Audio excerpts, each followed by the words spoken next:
Walking dead season 1 के सारे episodes explain करने वाली, जो कि एक बहुत फेमस हॉरर ड्रामा थ्रिलर है और इसके पूरे एपिसोड्स मैं 1 बाय 1 एक्सप्लेन करूंगी। तो ज्यादा देर ना करते हुए चलिए चलते हैं एपिसोड नंबर 1 की तरफ, जो है डेज गॉन बाय। स्टार्टिंग के सीन में हम रिक को देखते हैं, जो कि एक पुलिसमैन है। वो कार में खत्म गैस को लेने के लिए एक जगह पर उतरता है और वहाँ हम बहुत सी चीजों को फैला हुआ देखते हैं, जैसे कि बहुत सी कार्स टूटी फूटी पड़ी थी और काफी सामान इधर उधर फैला हुआ पड़ा था, और साथ ही लोगों की डेड बॉडीज भी पड़ी हुई थी जिन पर बहुत सारी मक्खियां भिनक रही थी। फिर तभी रिक थोड़ी सी दूरी पर जाता है और उसे कुछ आवाज सुनाई देती है। जैसे ही वो कार के नीचे देखता है, उसे किसी के पैर दिखते हैं जिसने बनी बात स्लीपर्स पहनी हुई थी। फिर जैसे ही रिक उठ कर देखता है तो वो एक छोटी गर्ल थी और रिक उसे आवाज लगाकर रोकने की कोशिश करता है, पर जैसे ही वो गर्ल पीछे मुड़ती है तब रिक को पता चलता है कि वो ज़ॉम्बी है और वो गर्ल रिक के पीछे पड़ जाती है। रिक उसे वहीं पर शूट कर देता है। फिर ये सीन यहीं पर कट करके हमें फ्लैशबैक दिखाया जाता है, जहाँ पर रिक और उसका फ्रेंड शान मैन और वुमेन के बीच के डिफरेंस की बात कर रही थी। फिर रिक ने शैन को अपने सन और वाइफ की बात बताई। रिक ने बताया कि एक रात पहले ही उन दोनों का झगड़ा हुआ था और रिक शैन से शेयर करता है कि शायद उसकी बीवी किसी बात पर नाराज है। तभी दोनों को एक इम्पोर्टेंट कॉल आता है और रिक और शैन एक मिशन पर चले जाते हैं, जहाँ पर रिक को गोली लग जाती है। और फिर हमें सीधे हॉस्पिटल का सीन दिखाया जाता है, जहाँ पर हम सिर्फ शैन को देखते हैं कि वो रिक से मिलने आया हुआ है, पर रिक उस टाइम कोमा में था। और एक दिन फिर रिक को होश आता है और उसे शैन की कुछ बातें याद आने लगती है। जैसे ही वो हॉस्पिटल के बेड से उठने की कोशिश करता है, रिक जोर से जमीन पर गिर जाता है और नर्स को आवाज देने लगता है। फिर किसी के आंसर ना करने पर रिक खुद ही खड़ा होकर उस रूम से बाहर जाता है। तभी वो वहाँ पर बहुत सारा सामान इधर उधर फैला हुआ देखता है और थोड़ा आगे जाने पर एक रूम में बहुत सारे लोगों की आवाज सुनाई दे रही थी और डरते हुए रिक जल्दी से उस हॉस्पिटल से बाहर निकल आता है। पर बाहर का माहौल भी कुछ ज्यादा अच्छा नहीं था। रिक को चारों तरफ बहुत सारी डेड बॉडीज दिखाई देती हैं और देखकर ऐसा लगता है जैसे मानो उस शहर में अब कोई भी जिंदा नहीं बचा था। और इस बात से परेशान होते हुए रिक जल्दी से अपने वाइफ और सन को देखने के लिए अपने घर पर जाता है, पर उसे अपने घर में कोई नहीं मिलता। फिर रिक बहुत ज्यादा दुखी हो जाता है और अपने घर के बाहर जाकर बैठ जाता है। तभी रिक को फील होता है कि जैसे कोई उसके पीछे खड़ा हुआ है और वो अपने बेटे कार्ल का नाम लेते हुए पीछे मुड़ता है, पर पीछे से एक यंग बॉय उस पर हमला कर देता है और रिक फ्लोर पर गिर जाता है। और उस यंग बॉय के फादर भी वहाँ आ जाते हैं और उनकी तरफ आ रहे एक ज़ॉम्बी को वो शूट कर देता है। तभी मॉर्गन को भी लगता है कि शायद रिक भी एक ज़ॉम्बी है, और ये चीज मॉर्गन जैसे ही रिक से पूछता है, रिक बेहोश हो जाता है।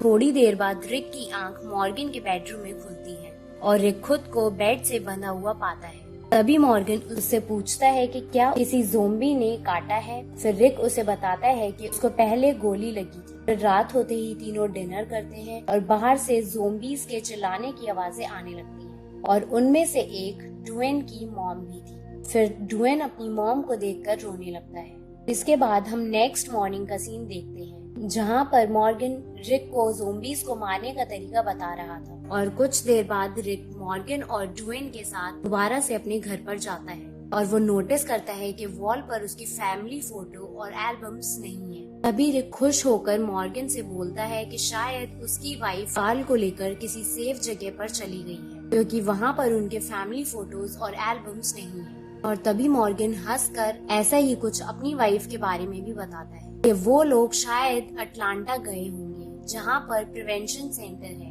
तभी रिक वहाँ पर जाने का डिसाइड करता है। अटलांटा निकलने से पहले रिक कुछ जरूरी सप्लाईज को कलेक्ट करने के लिए पुलिस स्टेशन जाता है, जहाँ से उसे बहुत सारी गन्स और यूनिफॉर्म मिलती है। फिर हम तीनों को वहाँ से निकलते हुए देखते हैं। उसी जगह पे सरवाइव करने के लिए रिक मॉर्गन को बहुत सारी गन्स देता है और फिर मॉर्गन और ड्वेक को छोड़कर रिक वहाँ से निकल जाता है। अभी एक साइड हम मॉर्गन को देखते हैं, जो कि अपनी विंडो पर बैठकर ज़ॉम्बीज को शूट कर रहा था। और जैसे ही मॉर्गन की वाइफ उसके सामने आती है, वो अपनी वाइफ को शूट नहीं कर पाता और तेज तेज रोने लगता है। और दूसरी साइड हम रिक को देखते हैं, जो कि पुलिस रेडियो को यूज करता है, जिससे कोई अगर जिंदा हो तो उसको रिस्पॉन्ड कर पाए। तभी रिक का मैसेज एक ग्रुप सुन लेता है। इस ग्रुप में शैन, लॉरी, कार्ल और बाकी कुछ और लोग भी थे, पर रिक उनकी आवाज नहीं सुन पाता और कॉल डिस्कनेक्ट हो जाता है। तभी कुछ देर बाद रिक की कार में गैस खत्म हो जाती है। उसे ही लेने के लिए रिक उतरता है, पर वहाँ पर दूर दूर तक ऐसा कोई भी नहीं था जो रिक को गैस प्रोवाइड करा सके। फिर कुछ दूर चलने के बाद रिक को एक हॉर्स दिखाई देता है, जिसको कन्विंस करने के बाद रिक आगे का रास्ता उस हॉर्स पर तय करता है।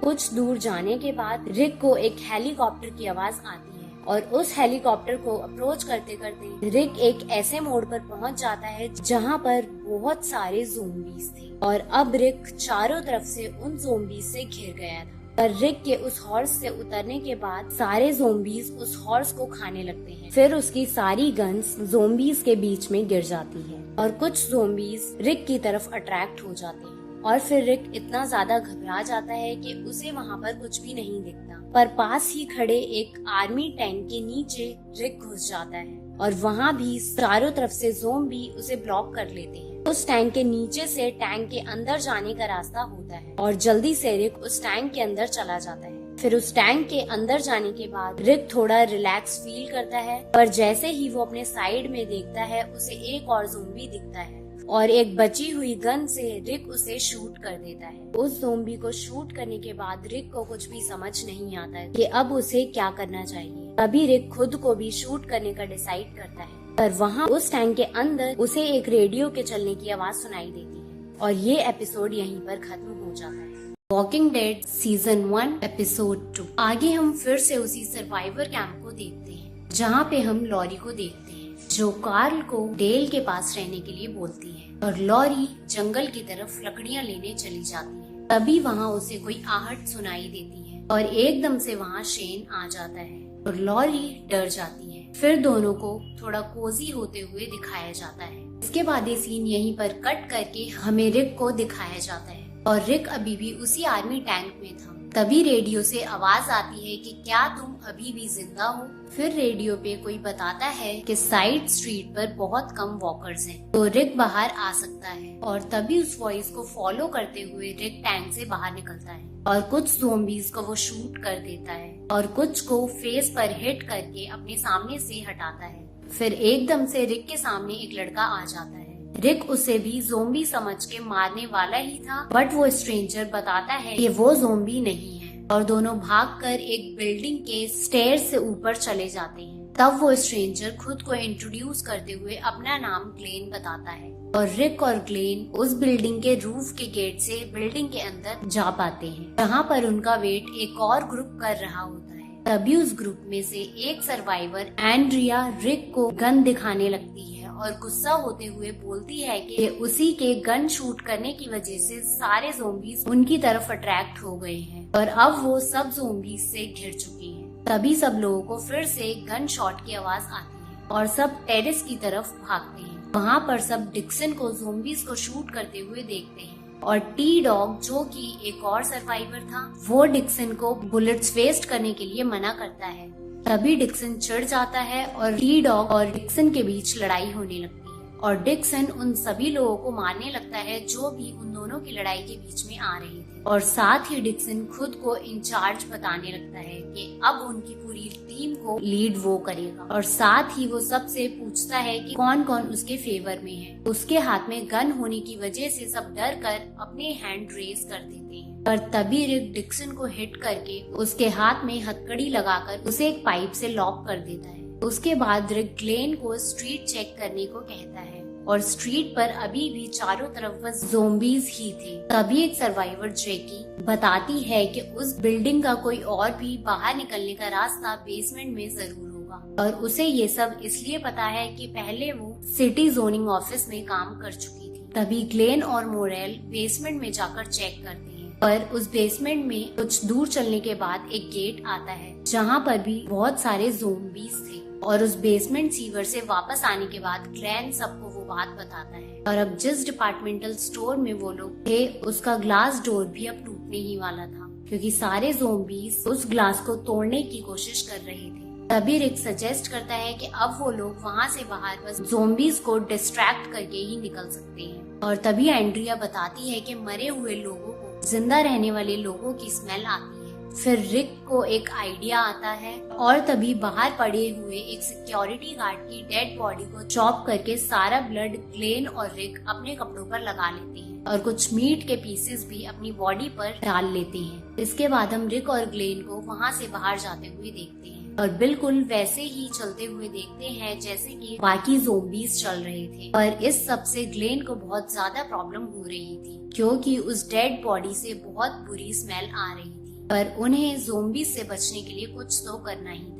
इसके बाद रिक और ग्लेन ज़ोंबी की तरह चलकर उनके बीच से निकलते हैं पर लकीली कोई भी ज़ोंबी उन्हें स्मेल नहीं कर पाता। और दूसरी side T dog regularly radio पे किसी के रिस्पॉन्स का वेट कर रहा था और तभी उनका नेटवर्क फिर से शेन की टीम से कनेक्ट हो जाता है और लॉरी के ग्रुप को एंड्रिया के मुंह से डिपार्टमेंटल स्टोर सुनाई देता है। तभी हमें पता चलता है कि एंड्रिया एमी की बड़ी बहन है, पर एमी तो लॉरी के ग्रुप में थी और एंड्रिया रिक के ग्रुप में थी। अब एमी अपनी बहन को लेने जाने के लिए बोलती है पर शेन एमी को वहाँ जाने के लिए मना करता है। और तभी ये सीन यहीं पर कट करके हमें रिक और ग्लेन को दिखाया जाता है, जो कि अब रिक का प्लान था कि किसी कार का ग्लास तोड़कर कार के अलार्म से ज़ोंबीज को अपनी तरफ अट्रैक्ट करेंगे और ग्लेन बिल्कुल वैसा ही करता है और ग्लेन एक कार के अलार्म से ज़ोंबीज को अपनी तरफ अट्रैक्ट करता है। तभी दूसरी साइड हम रिक को देखते हैं जो कि बड़ी वैन लेकर उस डिपार्टमेंटल स्टोर के पीछे वाले गेट पर चला जाता है और जल्दी से वो सारे लोग उस वैन में बैठ जाते हैं। और जब रिक की नजर सब लोगों पर पड़ती है तो वो वहाँ से गायब डिक्सन के बारे में पूछता है। फिर टी डॉग बताता है कि उसके कफ्स वाली की जो रिक ने उसे दी थी वो किसी पाइप में जाकर गिर गई थी, तो इस वजह से वो लोग उसे वहीं पर छोड़ आए। और ये एपिसोड यहीं पर खत्म हो जाता है। वॉकिंग डेड सीजन 1 का एपिसोड 3। तो ज्यादा देर ना करते हुए लेट्स स्टार्ट। एपिसोड के स्टार्टिंग में हम मेरले डिक्सन को देखते हैं जो अभी भी अटलांटा की एक बिल्डिंग में छत पर कड़ी से बंधा हुआ है। यहाँ पर वो मिलिट्री में अपने टाइम के बारे में बात कर रहा है और साथ ही कुछ मूवमेंट्स याद कर रहा है। फिर कुछ देर बाद ही टेरेस की गेट बहुत सारे ज़ोंबीज खोलने की कोशिश करते हैं और दरवाजा तेज तेज पीटने लगते हैं। फिर ये देखकर मेरले डिक्सन डर जाता है और तेज तेज रोने लगता है और वो गॉड से खुद को बचाने के लिए प्रे करने लगता है। फिर ये सीन यहीं पर कट कर दिया जाता है। इसके बाद हम रिक को देखते हैं और उन सभी लोगों को जिन्हें रिक ने बचा लिया था। तभी मोरेल रिक को बताता है कि कैंप के सभी लोग अपनी फैमिलीज को देखकर बहुत खुश होंगे सिवाय डेरिल डिक्सन के। रिक के पूछने पर मोरेल बताता है कि डेरिल डिक्सन मेरले डिक्सन का ब्रदर है और ये सीन कट करके हमें कैंप का सीन दिखाया जाता है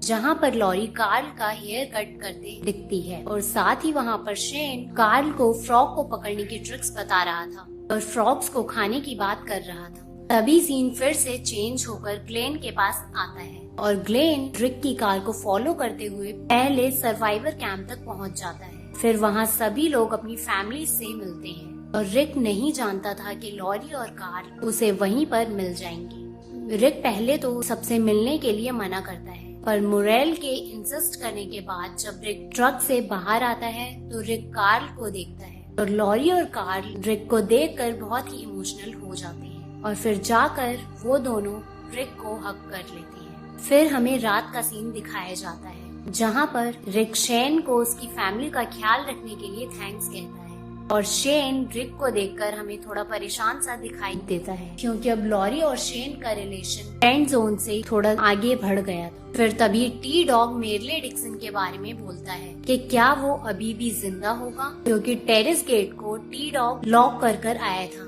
जिससे ज़ोंबीज उस तक ना पहुंच पाए। और सब लोग डेरिल को ये बात बताने से डर रहे थे कि पता नहीं वो अपने भाई के बारे में जानकर कैसा रिएक्ट करेगा क्योंकि उस समय तो डेरिल वहाँ पर नहीं था, वो शिकार के लिए कहीं दूर गया हुआ था। इसके बाद फैमिली टेंट में हम लॉरी और रिक को देखते हैं जहाँ पर लॉरी रिक को सॉरी बोलती है क्योंकि उसने नहीं सोचा था कि वो कभी भी रिक से अब मिल पाएगी। फिर लॉरी रिक को उसकी रिंग पहना देती है जो कि लॉरी अपने साथ ले आई थी और शेन अकेले टेंट के बाहर बैठा हुआ था और वो बस लॉरी के टेंट की तरफ देखे जा रहा था। इसके बाद नेक्स्ट मॉर्निंग रिक होता है और जैसे ही वो टेंट के बाहर जाता है सबको कार्ल के चिल्लाने की आवाज सुनाई देती है। फिर सारे मेल मेंबर्स जैसे ही जंगल में कार्ल के पास पहुंचते हैं वो सब वहां पर एक ज़ोंबी को देखते हैं जो कि एक डियर को खा रहा था और सब लोग मिलकर उस ज़ोंबी को मार देते हैं। तभी अचानक वहां पर डेरिल आ जाता है और वो मरे हुए ज़ोंबी की आंख में ये कहते हुए निशाना लगाता है कि वो डियर उसका शिकार था जिसका पीछा वो काफी देर से कर रहा था। तभी डेरिल को बताया जाता है कि उसका भाई मेरले डिक्सन उनके साथ नहीं आ पाया क्योंकि वो उन सब के लिए मुसीबत बन चुका था। और रिक बताता है कि इसी रीजन से उसने उसका हाथ हथकड़ी से बांध दिया था पर अनलकीली उसकी की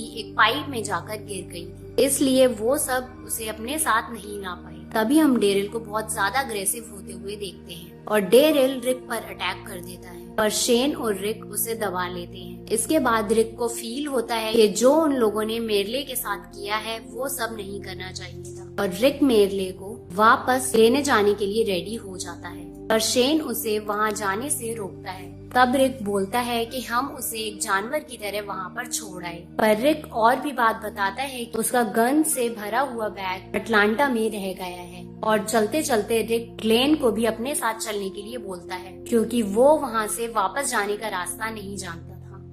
फिर रिक, टी डॉग, डेरिल और ग्लेन वहां से निकल जाते हैं और दूसरी साइड शेन कार्ल को फ्रॉग्स को पकड़ना बता रहा था। तभी लॉरी वहां आकर कार्ल को ले जाती है और शेन पर गुस्सा करती है कि वो कार्ल से और उससे दूर रहे क्योंकि अब उसका हस्बैंड वापस आ चुका है और उसने ही लॉरी को बताया था कि अब रिक मर चुका है। तभी लॉरी वहां से शेन के साथ आ गई थी। इसके बाद हम बहुत सारी लेडीज को कपड़े धोते हुए देखते हैं और अचानक ही वहाँ पर कैरोल का मूडी हस्बैंड वहाँ पर आ जाता है और उसे मारते हुए जबरदस्ती अपने साथ ले जाने लगता है और ये सब होते हुए शेन देख लेता है और उसके हस्बैंड को मारने लगता है। इसके बाद ये सीन चेंज होकर रिक के पास आता है। अब रिक और बाकी सर्वाइवर्स अटलांटा पहुंच गए थे और कुछ दूर पर अपनी वैन पार्क करने के बाद वो लोग उसी बिल्डिंग के अंदर जाते हैं और जैसे ही वो सब लोग टेरेस पर पहुंचते हैं वो एक चीज देखकर बहुत ज्यादा हैरान हो जाते हैं और वो सब वहाँ पर मेरले का कटा हुआ हाथ देखते हैं पर मेरले वहाँ पर नहीं था और ये एपिसोड यहीं पर खत्म हो जाता है।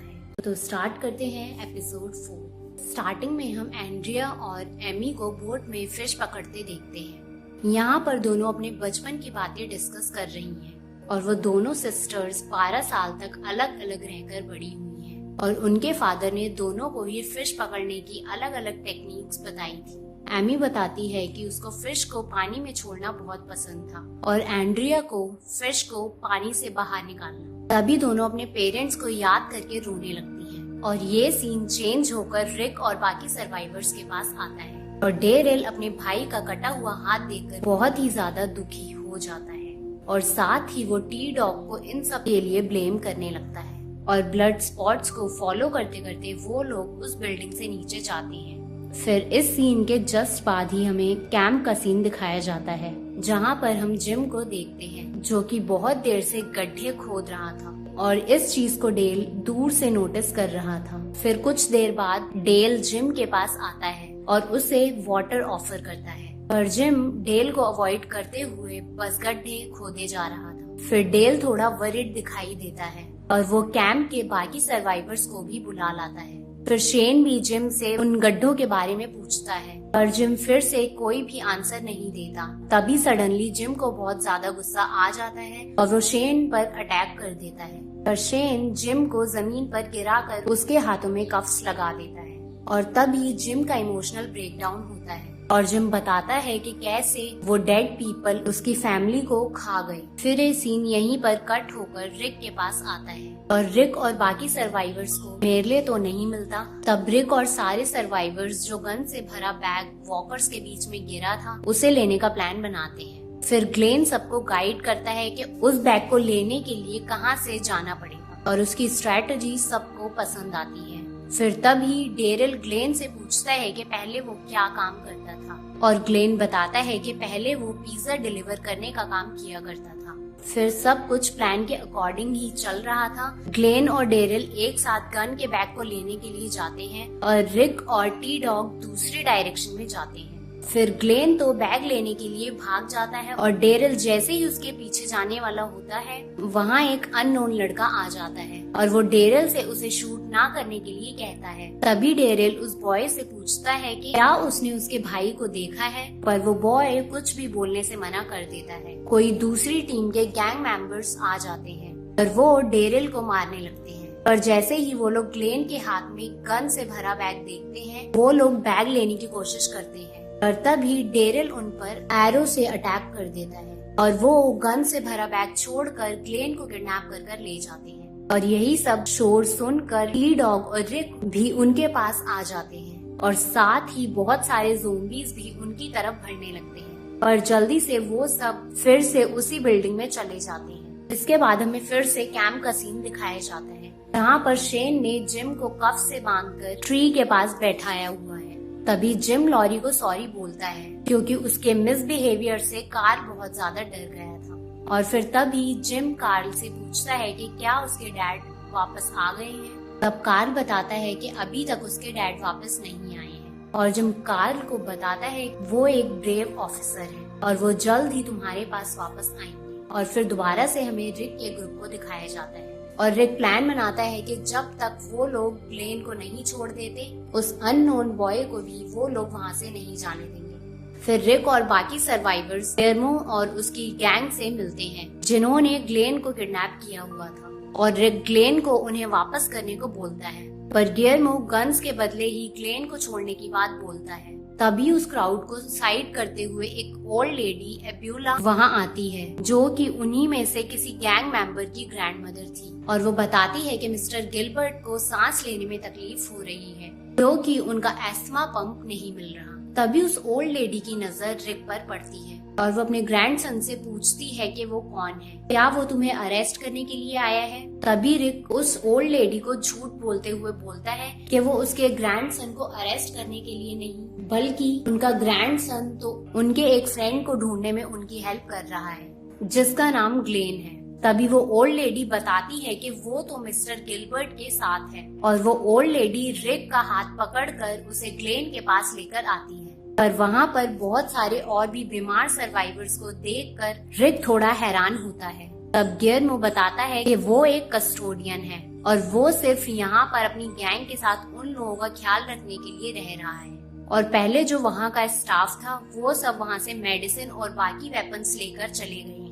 तब रिक उन सब लोगों को वहाँ से अपने साथ चलने के लिए कहता है पर तभी गेर्मो बताता है कि वो खुद से वॉशरूम तक भी नहीं जा सकते तो उन्हें किसी और जगह पर शिफ्ट करना पॉसिबल नहीं होगा। फिर रिक गेर्मो को कुछ वेपन्स देकर अपने ग्रुप के साथ वहाँ से निकल जाता है। पर जैसे ही रिक और उसकी ग्रुप मेंबर्स उस जगह पर पहुँचते हैं जहाँ उन्होंने अपनी वैन पार्क की थी उन्हें वो वैन वहाँ पर नहीं मिलती। तब रिक बोलता है कि उस वैन को मेरले ही कैंप की तरफ ले गया होगा क्योंकि अब वो सबसे रिवेंज लेगा। फिर जल्दी से सारे सर्वाइवर्स पैदल ही आगे का रास्ता तय करते हैं और रात को हम कैंप का सीन देखते हैं जहाँ पर सब लोग आराम से बैठकर फिश फ्राई एंजॉय कर रहे थे और तभी कैंप पर बहुत सारे ज़ोंबीज अटैक कर देते हैं और टेंट के अंदर एड जो कि कैरोल का हस्बैंड था उसे ज़ोंबीज खा लेते हैं और साथ ही एमी की नेक पर भी काट लेते हैं जिसे देखकर एंड्रिया बहुत तेज तेज चिल्लाने लगती है और सब लोग बहुत ज्यादा डर जाते हैं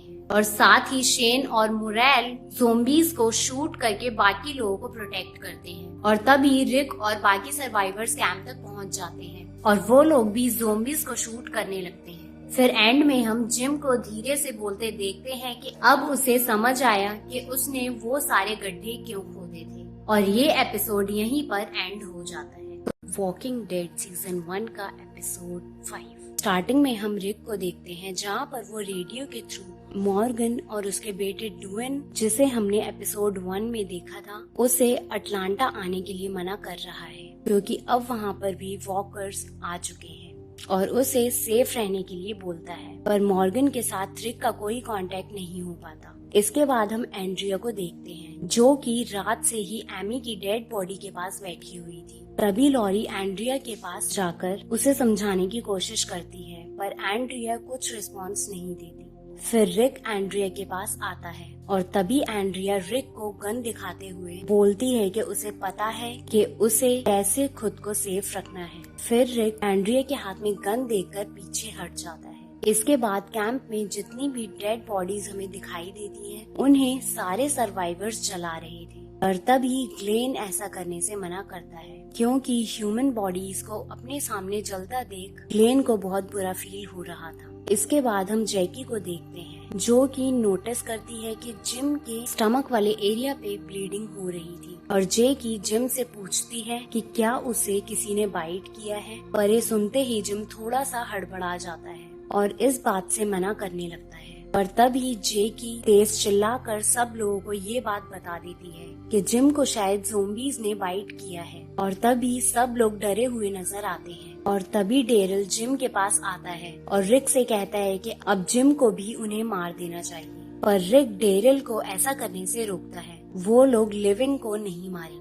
फिर रिक पूरे ग्रुप को सीडीसी जाने के लिए सजेस्ट करता है कि शायद उन्हें इस प्रॉब्लम का कोई सॉल्यूशन वहाँ पर मिल जाए। फिर इसके बाद हम रिक को जिम को कहीं ले जाते हुए देखते हैं, और जिम के पूछने पर रिक बताता है कि वो उसे किसी सेफ जगह पर रखना चाहता है। इसके बाद सीन चेंज होकर एंड्रिया के पास आता है, जहाँ पर एंड्रिया एमी को वो नेकलेस पहनाती है जो उसने उसके बर्थडे पर देने के लिए रखा हुआ था। और तभी हम एमी की बॉडी में मूवमेंट होते हुए देखते हैं, पर एमी तब तक ज़ोंबी बन चुकी थी। इसके बाद एंड्रिया एमी को सॉरी कहते हुए शूट कर देती है, और यहाँ पर हम एंड्रिया का इमोशनल ब्रेक डाउन होते हुए देखते हैं।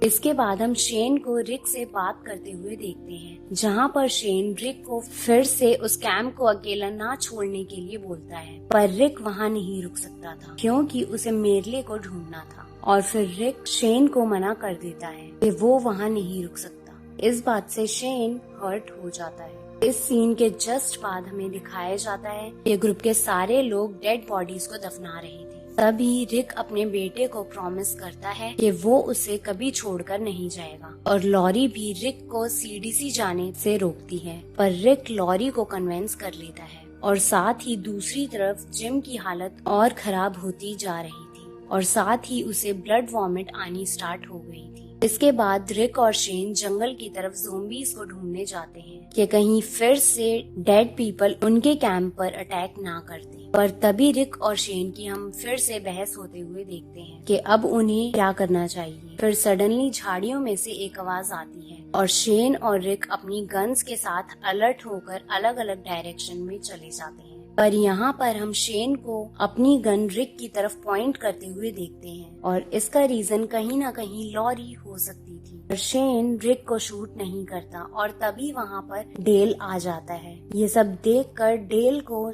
शेन पर थोड़ा शक होता है, पर तभी शेन बात पलटकर रिक को कैंप की तरफ चलने के लिए बोलता है, और तीनों वहाँ से कैंप की तरफ चले जाते हैं। फिर हमें नेक्स्ट डे का सीन दिखाया जाता है, जहाँ पर रिक फिर से मॉर्गन और ड्यूएन को कांटेक्ट करने की कोशिश करता है, पर उस दिन भी कोई कांटेक्ट नहीं हो पाता। फिर सारे सर्वाइवर सीडीसी जाने के लिए रेडी हो ही रहे होते हैं, तभी मोरेल उन सबके साथ जाने से मना कर देता है, और वो अपनी फैमिली को अपने रिश्तेदारों के पास ले जाना चाहता था।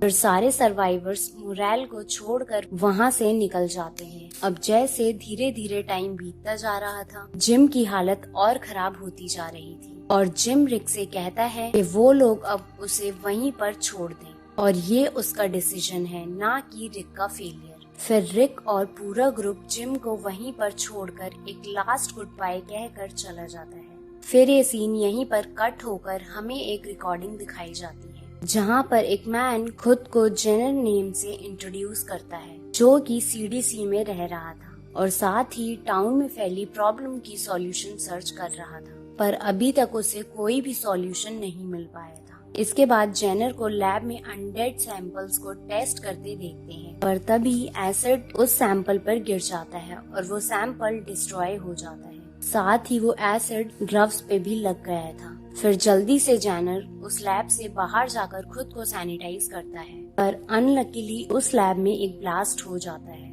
और सारे सैंपल्स डिस्ट्रॉय हो जाते हैं। फिर हम जेनर को दोबारा से रिकॉर्डिंग स्टार्ट करते हुए देखते हैं, और जेनर बताता है कि आज वो ड्रिंक करेगा, और वो उस हाईटेक अंडरग्राउंड बिल्डिंग में अकेला है। फिर सीन चेंज होकर दोबारा से रिक और बाकी सर्वाइवर्स के पास आता है, जो कि अब सीडीसी पहुंच गए थे। और वहाँ पर उन्हें बस डेड बॉडीज ही दिखाई दे रही थी।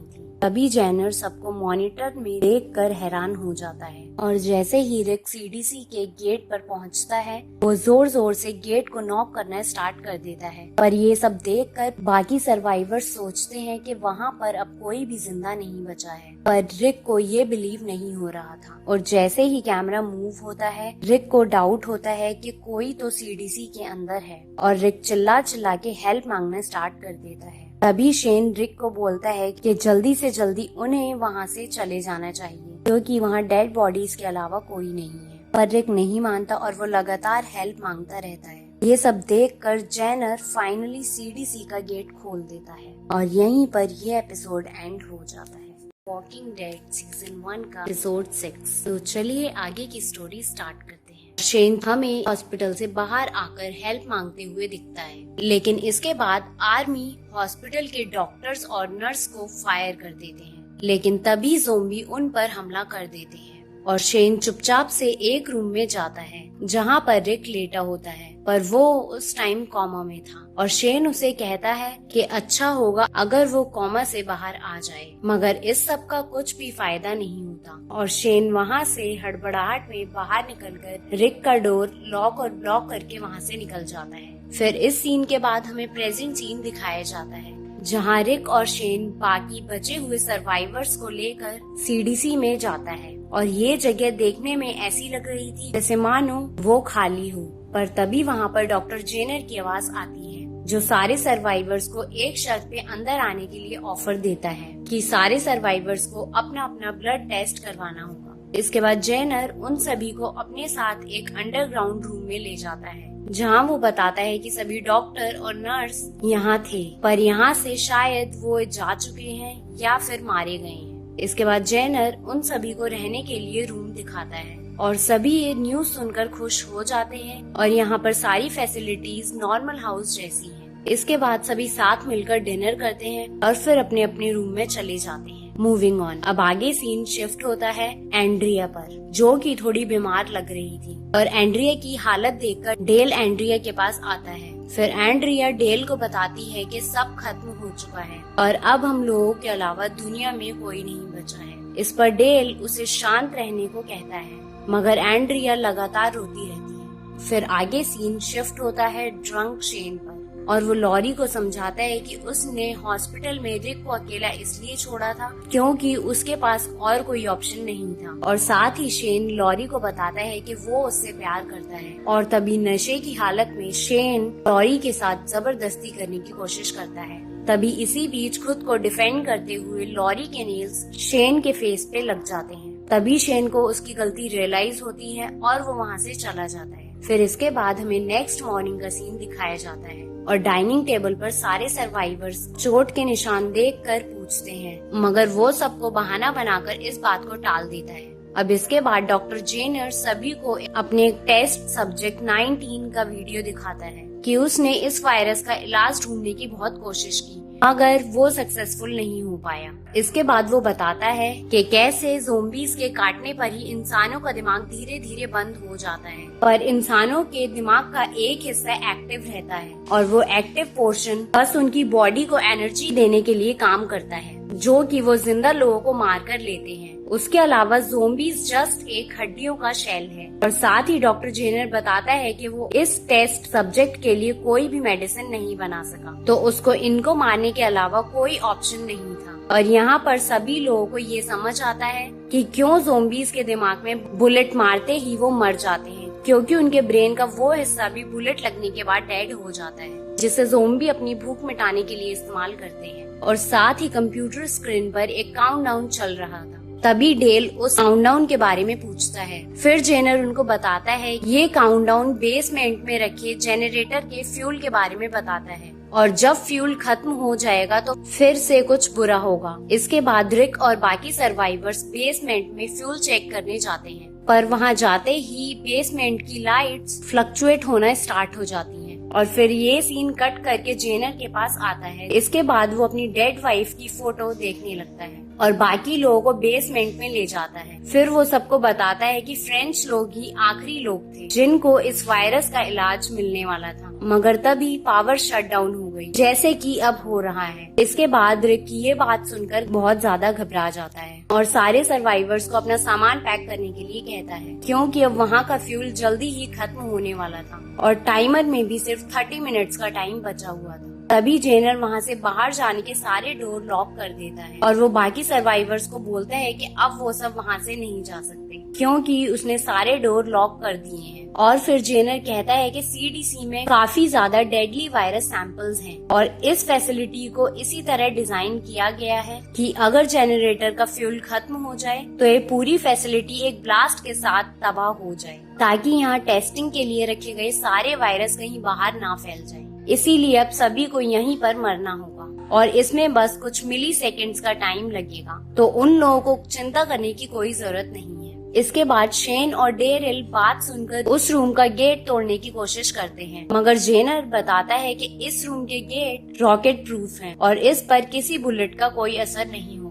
ये सुनकर शेन गुस्से में आके जेनर पे हमला करने की कोशिश करता है। तभी रिक शेन को शांत करता है। फिर डॉक्टर जेनर उन्हें बताता है कि टेस्ट सब्जेक्ट 19 उसकी वाइफ थी जो कि इस फैसिलिटी को चलाती थी, मगर ज़ोंबी से इन्फेक्टेड होने के बाद जेनर ने उसको टेस्ट सब्जेक्ट बनाया, मगर लास्ट में टेस्ट फेल होने पर उसको उसी वायरस से मरना पड़ा। इस पर रिक जेनर को समझाता है कि उसकी वाइफ के साथ जो हुआ वो एक हादसा था और उसमें जेनर के पास कोई ऑप्शन नहीं था, बट अब उसके पास ऑप्शन है कि वो उन लोगों को जाने दे। फिर डॉक्टर जेनर थोड़ा सोचता है और वो बताता है कि ऊपर के गेट से बाहर जाया जा सकता है। फिर डॉक्टर जेनर बेसमेंट का गेट खोल देता है और साथ ही डॉक्टर जेनर रिक के कान में कुछ बताता है, पर ये तो हमें पता नहीं लग पाता कि डॉक्टर जेनर आखिर रिक को क्या बताता है। और फिर इसके बाद रिक और बाकी सर्वाइवर्स वहाँ से निकल जाते हैं, लेकिन तभी पहले से दुखी एंड्रिया और जेकी बाहर जाने से मना करते हैं और वो कहते हैं कि अब वो यहीं पर मरना पसंद करेंगे। तभी डेल एंड्रिया को समझाने की कोशिश करता है, पर एंड्रिया नहीं मानती